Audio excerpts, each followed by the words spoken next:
αξιότιμους κυρίους και κάποιες κυρίες που δουλεύω που είναι σήμερα στο συνέδριο και δικαστές, από ό,τι φαίνεται που είναι πιο εύκολο να τρυπήσουμε στα 8.000 για να βρούμε φυσικό αέριο πετρέλαιο από να φτάσουμε από τον προορισμό μας. Αυτή είναι αλήθεια σημαίνει η Ελλάδα. Στις όλες τις παρουσιάσεις τις οποίες έχω κάνει μέχρι σήμερα, έχω έρθει με slides, διαφάνειες, Excel από το συνέδριο του Economist και την ενέργεια Ελλάδα, Κύπρος, Ισραήλ, μέχρι τα πανεπιστήμια του Κανές, αλλά σήμερα θεωρώ ότι είναι μια πολύ ειδική, εξαιρετική, ιδιαίτερη συνάθεση παύλα συνέδριο του Παύλα Ενεργείου, να δώσουμε πολύ και καλή εξαιρετική δουλειά. Λίγο ατελείωτο σεβασμό σε όλους σας, την εμπειρία σας, τη διαδρομή σας και την προσπάθειά σας. Δεν τόλμησα να φέρω παρουσίαση, δεν έχω να σας επισημάνω κάτι καινούργιο για το οποίο δεν ξέρετε. Είναι σίγουρο ότι γνωρίζετε όλοι πολύ περισσότερα πράγματα σε θέματα γεωστρατηγικής, διεθνών σχέσεων, εξωτερικής πολιτικής, άμυνας, από ότι εγώ.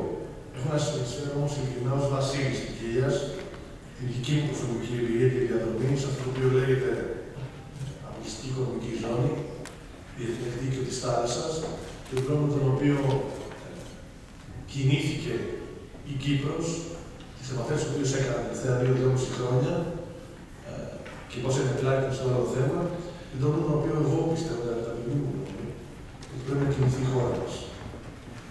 Δεν ήξερα τι είναι η ΑΟΣ. Κάποια ακόμα το ΑΟΣ λένε. ΑΟΣ δεν το ΑΟΣ, είναι η αποκλειστική οικονομική ζώνη. Γνώριζα αυτά τα οποία γνωρίζει το πλατή κοινό περί φαρμακοπίδας τα τελευταία 38 χρόνια στην Ελλάδα, ένας γεωγραφικός προβληματισμός. Άρχισα να καλύπτω τη μαγεία, τη δυνατότητα, το συγκεκριτικό πλεονέκτημα που μπορεί να δώσει τη χώρα μας σε όλα τα επίπεδα η αποκλειστική οικονομική ζώνη, κολυμπώντας τα νερά του δικαίου της θάλασσας και του 84 κιλογραφική καρδιώτη, μέχρι τις μελέτες της αναλύσης του καθηγητή Κοροφάγου, τον αγαπητό κ. Κακούνη, τις μελέτες και τις προσπάθειες που έχει κάνει για χρόνια, τον Νίκο τον Λιγερό, τον Σόλο Τασίκα και όλους αυτούς που είναι απέναντι από την αποκλειστική οικονομική ζώνη. Νομίζω ότι μας είναι να σχηματίσει κανείς μια ολοκληρωμένη εικόνα, ακούγοντας και τις δύο πλευρές, τα επιχειρήματα όλων και συμφέροντας τελικά. Τι υπάρχει ως δεδομένο σήμερα για το οποίο μπορούμε να μιλήσουμε? Γιατί εμένα δεν μου αρέσει να προτρέχω ούτε να βάζω πάνω στο χάρτη πράγματα τα οποία δεν υπάρχουν. Δεδομένου υπάρχει ότι η Κύπρος σε εποχές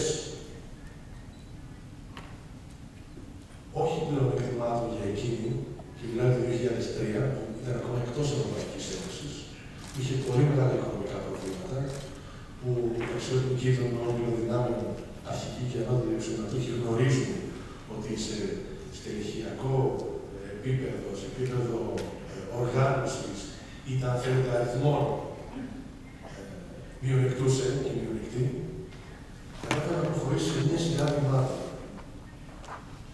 Ο Σόρνας Κασίνης, διευθυντής του Υπουργείου Ενέργειας της Κύπρου, φλωριός πατριώτης, χημικός μηχανικός, είχε στο Λονδίνο, γύρισε στην Κύπρο, ανέλαβε διευθυντής του Υπουργείου Ενέργειας της Κύπρου και από 3 προέδρους της Κυπριακής Δημοκρατίας, τον έμεινε ο Τάσο Παπαδόπουλο μέχρι τον πρόεδρο Χριστόφια, υλοποίησε αυτό το οποίο εμείς μιλάμε ακόμα στο θεωρητικό επίπεδο, για μια μεσαία τελειακή εταιρεία σε σχέση με άλλες, όπως είναι η Noble Energy, Noble Energy USA.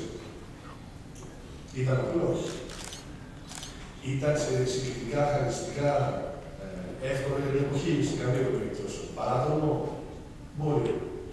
Ήταν ένα πολιτισμένο ρίσκο ή ήταν κάτι το οποίο έγινε εκείνης της εποχής που δεν υπάρχει άλλη λύση? Όχι. Το αγκάλισε την συγκινότητα τότε? Όχι. Το υποστήριξε την πρώτη στιγμή? Όχι.